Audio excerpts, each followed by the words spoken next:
Monsieur le ministre. La réforme amorcée depuis au sein de l'administration publique en vue de maîtriser les effectifs et la masse salariale poursuit son bon nombre de chemins.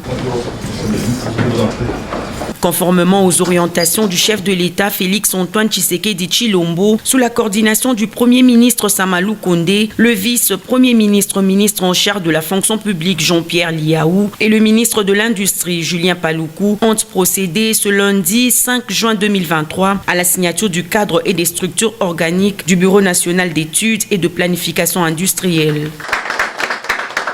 Aujourd'hui, la volonté que nous affichons au sein du gouvernement, suivant les orientations de son Excellence Monsieur le Président de la République, chef de l'État, et sous la coordination du Premier ministre, chef du gouvernement, c'est celle de mépriser totalement les effectifs au sein des services, établissements,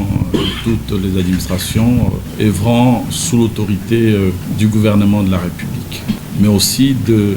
redéfinir les missions, les tâches, adaptées aux réalités que nous impose le monde actuel. Le BNP, en tant qu'établissement public, l'agrément de son cadre organique constitue en réalité le lancement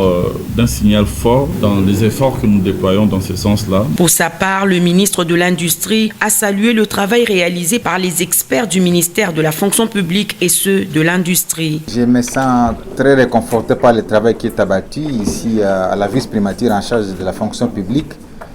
qui est dans une réforme avancée au niveau des structures cadres organiques des services publics de l'État. Parce que vous savez, depuis que nous sommes à la tête de ces ministères, nous avons voulu effectivement régulariser cette situation parce que nous avons autour de 5 établissements publics. Et aujourd'hui, nous sommes heureux que l'un de ces établissements soit doté de son cadre organique et de son référentiel d'emploi. Cet outil d'organisation de services est destiné à servir de référentiel dans la transformation du mode de gestion des ressources humaines du ministère de l'Industrie en vue de le rendre plus rationnel dans la perspective de répondre aux impératifs de la maîtrise des effectifs et de la masse salariale.